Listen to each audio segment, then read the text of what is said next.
When we're solving an exponential equation, we have to make sure that the base is isolated before we do a logarithm. So, for example, in this equation right here, don't you dare ever multiply 5 times 3 and get 15. Remember, exponents come before multiplication in order of operation, so we can't multiply those together. Instead, let's get rid of that 5 by dividing both sides by 5. That'll undo the multiplication right there.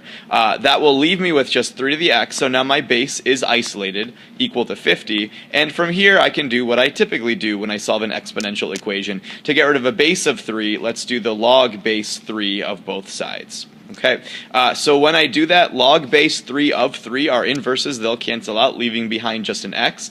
On the other side, then I have log base 3 of 50. Now, that's my exact answer. However, if I would like to get a decimal to approximate this, I can do this on a calculator, either using the change of base formula, or if your calculator has the log base button, use that. If I do the log base 3 of 50, I end up with an x value of approximately 2.096.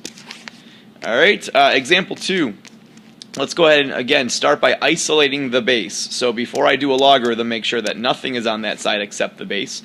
So I get 8 to the 3x minus 1 once I subtract 5 from both sides, equal to 95. Now that that base is isolated, now I can go ahead and do a logarithm to get rid of that base. Since it's an 8 I want to get rid of, I'll do the log base 8 of both sides. Log base 8 of 8 are inverse operations, so that leaves behind just the exponent, no longer in the exponent, just 3x minus 1, equal to, once again, I'm going to use a calculator to just get a decimal for this. The log base 8 of 95 comes out to be about 2.19 when I use a calculator to do that.